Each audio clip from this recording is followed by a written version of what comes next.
This is Gist Nigeria. Coming up on the program, a second wave of COVID-19 may force Nigeria to reopen isolation centers. Also, the midwife breaking stereotypes in Nigeria with antenatal classes for first-time dads.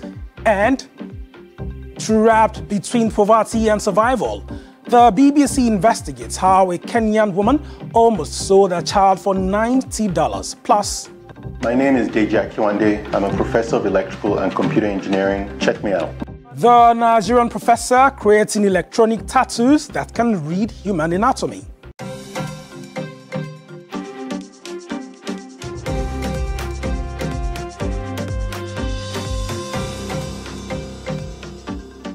Welcome to Gist Nigeria from the BBC and Channels TV, where we'll give fresh perspectives to stories trending on social media. I am Wale Fakile. Straight on to our top story this week. Nigeria's Health Minister, Osagie Ehanire, has warned that the country may be on the verge of a second wave of COVID-19. In the past week, Nigeria has recorded an increase in the number of confirmed coronavirus cases. Experts have attributed this surge to the fact that most people have abandoned all precautionary measures. With the festivities in view, what should Nigerians be doing to control the spread of the virus? Ajoke Ulotse has been finding out. More than 9 months after Nigeria confirmed its first case of the coronavirus, COVID-19 has infected more than 70,000 people and left over 1,000 families mourning their loved ones. For months, many Nigerians adhered to COVID-19 protocols, wearing face masks, washing their hands and observing social distancing rules, even as government locked down cities where huge cases were recorded to stop the deadly virus from spreading. It didn't matter whether the people believed in the existence of the virus or not. They followed the rules. It's actually health-wise for you to take precautions whenever you hear issues going on like this, because what is going on around the world now, it's a global pandemic. For me, I need to protect myself in this COVID-19, so that's why I'm wearing it. In no time, the gains started rolling in. A sharp decline in number of COVID-19 cases, followed by a rapid reduction in number of deaths from complications. This prompted authorities to start shutting down the growing number of isolation centers, which housed coronavirus patients across the country, and health workers could finally heave a sigh of relief. But with these gains came a growing disregard for COVID-19 safety protocols. Masked faces that once filled the streets of major cities in the country slowly began to unmask, and pockets and bags that housed bottles of sanitizers for months have now become bare. The consciousness that once gripped many when the virus appeared in the country months back are slowly giving way to complacency. I believe Corona exists, because I have people outside and they keep telling me they are on lockdown, second lockdown, and all that. So I believe, but I don't think it's in Nigeria anymore. Even if it is in Nigeria, it's business. Around some months ago, you can't see me not putting on my face mask. I always put it on. Even if I forgot at home, I must make sure I get one. The World Health Organization has warned that the world is in a new and dangerous phase of the pandemic. It added that a second wave of the coronavirus could hit countries where infections were declining. But that warning changed little or nothing. By November, a surge in number of cases in parts of Europe and the Americas was underway, sending warning signals to Africa that it would not be free from the second wave of the virus. In no time, the numbers started climbing, and not so long after, Nigeria was caught in the second wave. With the reopening of economy and allowing people to move around, and then people who carry the virus, especially symptomatic people, the chances that it will continue to spread is. And coupled with the fact that we have a global second wave around the world, and with our airports open, it means more people come into the country who will also get this virus. Even though Nigeria has done well by implementing some measures to ensure that we minimize the risk of importation of the disease into the country. As the daily tally of confirmed cases continues to rise, growing complacency amongst the people as the world prepares for Christmas and New Year celebrations has left Nigerian health authorities worried. This is a Yuletide period. We expect more people to come home a lot of transactions, businesses, movement across the globe. So we know that the virus is transmitted from person to person through droplets, and then from place to place as people who are infected move from place to place. Now, bus parks like this one are bound to be full during the festivities. We all love to travel to visit our friends and families.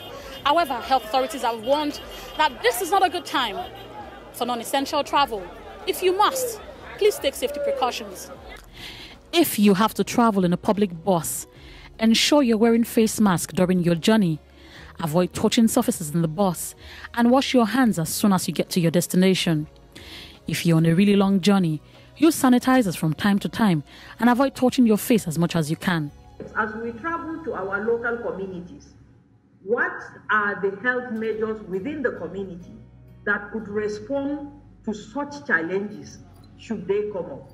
If we are sure that these communities do not have sufficient response to incidents of this nature, then I think it is better for us not to go, because we could actually be traveling and importing these things to communities. Christmas and New Year celebrations are usually a time to dress gorgeously, have fun, party hard, and eat our fill. Many of us will be thronging markets like this one for our dresses, chicken, rice, and other food ingredients. While we're at it, it is important to remember that COVID-19 is still very much around. If you have to visit a public market, endeavor to wear your face mask. Try cashless transactions and sanitize appropriately. You can also explore e-shopping to avoid the risk involved in public interactions in the marketplace. The wearing of masks could be enforced as you enter. Hand sanitizers could be provided as people enter these markets. And I also think that beyond the gates, there should be people within the market that ensures that you remain masked as you go about your business. At this time of the year, we're likely to see an increase in social gatherings. Christmas parties, New Year carnivals are a norm in many parts of the world. Still, it is important that we are collectively responsible for our safety. It is crucial to avoid hosting or attending parties at this time. Remember, the bigger the crowd, the bigger the risk of an infection. Use video conferencing applications to stay connected to your social circle. To cram people in a tight room that is suffocating, and you say you are having a party, is to have a spread, an exponential spread of this disease. But how much problems can we cause by letting down our guards and disregarding rules and regulations that curb the spread of the virus? You just hear suddenly somebody you saw how many days ago and it's no more. So we may not be able to quantify the loss, and that is one thing.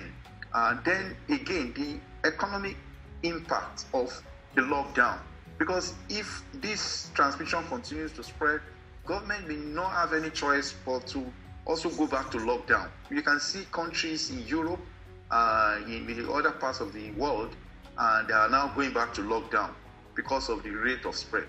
So we still have that opportunity to prevent that level of transmission if we can only comply. With some states already threatening to impose a lockdown and federal government making plans to reopen isolation centers, health authorities say the overall effect of the second wave of the coronavirus could present more problems for the country. This is the time we need to be cautious, and then we need to understand that there are still many years we celebrate Christmas, and if for the sake of the fact that we want to preserve the lives of our loved ones, we can sacrifice celebration this Christmas, then we will still be able to be together to celebrate many more years. But if we feel, oh, we must celebrate now, and then the vulnerable ones among us, and they become victims and we lose them, then that is a long-term price that we have to pay. Now, as we drink and merry this Christmas and New Year, it is crucial for us to remember that there are many more celebrations to come, and we will only be able to enjoy them if we stay safe and alive. Ajoke Hulo would say, just Nigeria. Coronavirus is still out there, so please adhere to all known preventive and safety measures. You can also share with us what else you've been doing to keep safe on Twitter at Gist Nigeria TV.